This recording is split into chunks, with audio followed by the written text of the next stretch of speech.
Hello everyone, my name is Zenitsu and I'm back with another Digimon deck profile video. So today I'm going to be taking a look at RB01, and RB1 offers us a couple of new cards to build and iterate towards for some existing decks that we already had. And today's deck I'm going to be taking a look at is going to be the Angoramon deck. So as far as what the Angoramon deck is doing, well, it is your basic green deck, where the core strategy is just to suspend the opponent's Digimon down and beat them up for various different advantages. Then you also have another classic green trait on having fast and easy evolutions to be able to climb up your stages to try to respond to your opponent's threats with a little bit better than some of the other decks. On top of that, it also has a solid amount of DP boosting to make sure you could hit over your opponent's Digimon and to easily check the opponent's security without any fear of your Digimon dying. Then on top of that, it also is doing something a little bit different, and it's playing around with some defensive strategies with a nice blocker sub-theme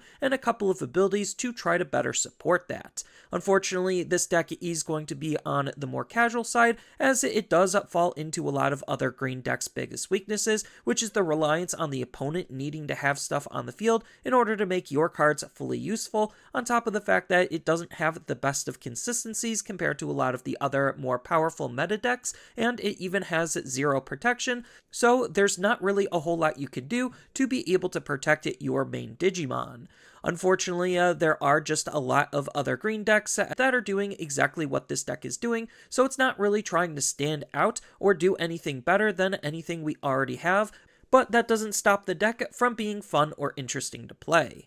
So as far as the overall deck profile, starting off with the eggs, I'm going to be running 4 copies of Bosamon. So you can be kind of flexible with your egg slots, and it can kind of be whatever you feel like you want it to be, but I do like having the ability to be able to DP boost our Digimon, and Bosamon is going to be one of the easiest ways of doing so that way our Digimon are going to try to be as strong as they possibly can when attacking into the opponent's security or the opponent's Digimon. Then the other Digitama that I'm going to be running is going to be 1 copy of Gummimon. If you wanted to flip-flop them and run more Gummimons than Bosamons, or just run Gummimons, that's perfectly fine, just because Gummimon is a really decent card draw engine, but the only thing that I don't necessarily like about Gummimon is the fact that we're only realistically drawing cards on our higher stages, so the card draw is going to be less valuable because we're already going to be in our ideal situation when Gummimon's ability is going off. But as far as the level 3s go, I'm just going to be running an all Angoramon lineup. So I'm going to be running 4 copies of the RB01 Angoramon. This is going to be the deck's dedicated digging or searching tool for our other Angoramon based cards and our main tamer, which is going to be Ruli. Then on top of that, it also has another inheritable ability to try to DP boost our Digimon. The cool thing about this card is it triggers during all turns, so it supports both offensive playlines and defensive playlines as well, all for the opponent having no unsuspended Digimon. Then on top of that, I'm going to be running 4 copies of the BT10 Angoramon as the other main important Angoramon, because this allows us to be able to draw cards when we're setting up our Tamers, which is super huge and super important to be able to have extra ways at drawing cards, especially since the inheritable ability also is going to help with our overall card draw engine when we're going to be suspending the opponent's Digimon down. Then I'm going to be running 2 copies of the BT13 Angoramon. This is just pretty decent as just a chump blocker to have on the field, just to try to help stave off some of the opponent's potential aggression, especially if they can't delete our level 3s or get rid of them. Then on top of that, it has that all turns inheritable ability that we just saw with our RB1 Angoramon, so we do have the consistency on that ability to try to make our Digimon as strong as we possibly can. And then the last rookie of the deck is going to be 2 copies of the promo Angoramon as just a decent way to be able to try to generate some memory to make our playlines as efficient as we possibly can when we have our main tamer set up. Next, on to the level 4s, I'm just going to be running a pure Simbare Angoramon lineup. So I'm going to be running 4 copies of the BT10 one just for some extra memory generation when we're suspending the opponent's Digimon down. I'm going to be running 4 copies of the brand new RB01 version just to be able to have a way to set up our tamer for free, on top of having an extra way to be able to DP boost our Digimon. And then the last champion is going to be 2 copies of the BT13 version, just for some jamming in case we need to try to aggress early on and chip at the opponent's security, while also having that consistency on that inheritable ability to DP boost our Digimon. Next, on to the level 5s, I'm just going to be running a pure Lemortmon lineup. So I'm going to be running 4 copies of the brand new RB01 version as one of the easiest ways to be able to give our Digimon piercing, on top of the upside of having an Angoramon in its Digivolution source allows us to be able to suspend one of the opponent's Digimon down, so we could take advantage of the piercing we just got to attack into it, as well as triggering some of our various other abilities, depending on what your stack is looking like. Then on top of that, it has a pretty decent inheritable ability to just trash the opponent's security when our Digimon deletes the opponent's, so not only are we dealing damage because of the piercing when it comes to our higher stage Digimon if we're digivolving up right away, but we're also going to be burning one of the opponent's security, so that's just a pretty decent amount of damage all in one swing. Next, I'm going to be running 3 copies of the BT13 one, just because it has a pretty decent warp ability, so that way we could try to climb our stages a little bit faster, on top of the fact that it has that same inheritable ability that we just saw with the RB01 version, so we do have consistency on that ability to be able to constantly try to burn the opponent's security. And then I'm going to be running 1 copy of the BT10 one. This has a little bit less synergy with the deck just because it doesn't have Angoramon in its text, but it's still just a pretty strong Digimon in its own right just because it's a level 5 with 9000 DP. It has the ability to suspend one of the opponent's Digimon, which is already something the deck wants to do, and it also has a nice ability to be able to unsuspend this Digimon when we're deleting the opponent's Digimon by battle, so we could be aggressive with this card alone if we don't necessarily see a level 6. The only downside is we really do want to have a tamer set up, otherwise we're going to be losing 2 memory when we attack, but if we do have a tamer set up, then that ability just doesn't even matter. And then when it comes to the level 6 lineup, I'm just going to be running a relatively simple Dire-Rabbit lineup. So I'm going to be running 4 copies of the RB01 version. This is a pretty decent card because it has the blocker ability for some good defensive lines of play on our higher stages. Then on top of that, it has a nice when digivolving and when attacking ability that's not limited to once per turn, so we could use this multiple times depending on how we're going to be utilizing this card, which is pretty nice because the ability we gain for these conditions allows us to suspend one of the opponent's Digimon down, and then if the opponent doesn't have any unsuspended Digimon, which means they're all suspended, then we get to gain an extra memory to be able to make our plays even more powerful. Then it has a third ability, which kind of helps the first and second abilities out, just because at the end of our turn, one of your Digimon with Angoramon in its text may attack your opponent's Digimon, which basically gives this pseudo blitz, so that way we could try to better utilize all of its abilities.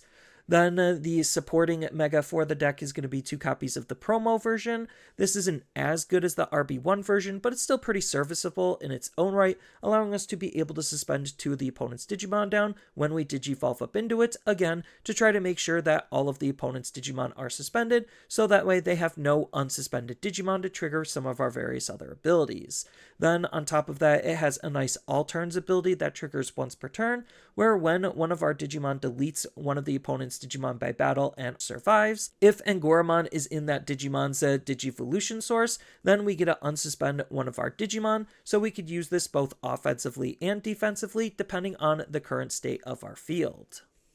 And then when it comes to the level 7s, you technically don't have to run any if you don't want to. I'm just going to be running 1 copy of Quartzmon because this is just one of the best green level 7s in the game, and if you wanted to, it doesn't even necessarily have to be Quartzmon. I just like Quartzmon because it is still kind of playing on brand with everything that the deck wants to do already, just because when we digivolve into this card, we get to suspend all other Digimon in Tamers, and then it's going to help us gain memory back for every 2 Digimon or Tamers that are suspended, so that way we could try to potentially go into this card for a little bit cheaper than its printed cost. And then it even has a nice secondary ability where other than this Digimon, all Digimon and Tamers don't unsuspend, basically keeping everything else on the field locked down until Quartzmon is dealt with. which feeds into its third ability. When we're attacking, we get to suspend one of the opponent's Digimon or Tamers down, so anything new that comes out, we could stun lock as well, and then we get to trash the top card of the opponent's security stack for every 5 suspended Digimon or Tamers in play, so the more cards that are on the field and the more cards that are suspended, the better this card is. And then when it comes to the Tamers, I'm going to be running 4 copies of the RB01 Ruli. So the RB1 Ruli is pretty decent because it's helping us with our overall tempo. Then on top of that, during the end of our turn, we get to unsuspend one of our Digimon with Angoramon in its text. So that way we actually could try to use it for some good defensive lines of play and to try to prevent the opponent from beating up into our Digimon unless they have a specific ability that allows them to do so. Next, I'm going to be running 2 copies of the BT10 Ruli. This is just going to be another Ruli named Tamer, but it's still pretty important because it allows us to be able to have a memory fixing Tamer, while also having an extra way to be able to suspend some of the opponent's Digimon down that are of lower DP thresholds. And then the last Tamer is going to be 1 copy of Taiga. This is a tech or flex spot, and it could really be any Tamer you wanted it to be, but I do still like what Taiga does generically, just because all of our Digimon get plus 1000 DP, making our Digimon a little bit stronger, which is nice, especially if we're trying to attack into the opponent's Digimon. Making sure that we can hit specific DP thresholds is very important. But this card's also pretty good with the overall tempo on Digivolving up into our higher stages, similarly to the RB1 Ruli, but it's still pretty good on helping us with the overall tempo and efficiency on how we're Digivolving up our stages. And then when it comes to the options, I'm going to be running 2 copies of Grandest Soul. So Grandest Soul is going to be a tech or flex spot, and it could really be anything you feel like you want it to be, but I do just like having a removal option, especially a removal option that can make itself cost a little bit less to make it even more efficient to use. It's still suspending the opponent's Digimon down, and it's putting Digimon on the bottom of the opponent's deck, which is really important at being able to clear out threats you might not be able to deal with otherwise, while still being a security threat to. Then on top of that, I'm going to be running 3 copies of Green Memory Boost. Green Memory Boost is just one of the best consistency tools in the game. Looking at the top 4 for any green Digimon, which is basically every Digimon in our deck, on top of lining up its secondary main ability of Delay to gain 2 memory at a later turn for some really important power play push turns.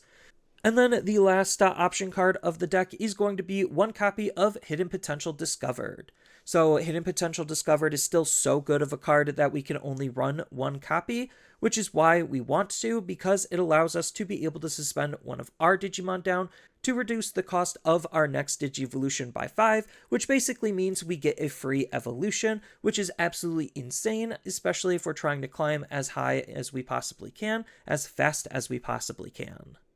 But that's pretty much it for the main deck. There are just a couple of other cards you could think about incorporating and utilizing, all depending on what you're trying to gain out of the deck, the expected meta you're going to play against, and the cards you have access to. So if you wanted to, you could think about running Pion Dump just to give your Digimon piercing and to be able to suspend the opponent's Digimon down, which is pretty important for what the deck wants to do. Then we do have Rosemon Burst Mode as another good level 7 that's fitting on brand and on theme with the mechanics that the deck wants to be playing around with, on top of the fact that we do have the promo Ruli that we could run just to try to help it DP boost our Digimon a little bit more, on top of the fact that we do have a whole bunch of Tamers that we're already playing, so we could even shift the entire deck to try to incorporate the green hybrid package. We do also have the BT3 Terriermon as a really good floodgate to potentially run against the opponent, as well as BT10 Omnimon Merciful Mode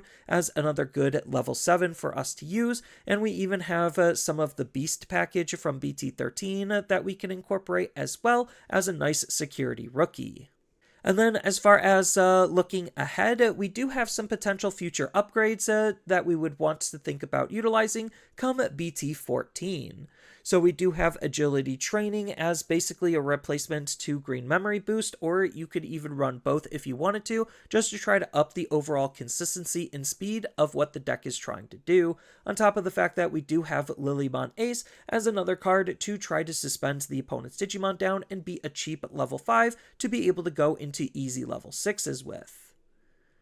So that's all I really have for this video. As always, feel free to tell me your thoughts down in the comments below, and down in the description below are a couple of different ways you could support me and the channel. So I do have a TCG Player affiliate link, so when you use that link to buy cards off of TCG Player, then some of that money will go to supporting me and the channel. I also do make and sell playmats over on Overcard Gamers on Facebook, so when you buy a playmat with my design, then some of that money will also go to help supporting me and the channel. And on top of all of that, I do have a Twitch account over on twitch.tv/Zenitsu, so giving me a follow and a subscription also helps support me there, and I do play Digimon on top of various other games on that platform as well. So thank you everyone for watching, and as always, don't forget to like, share, and subscribe for more content, and I'll see you in the next video.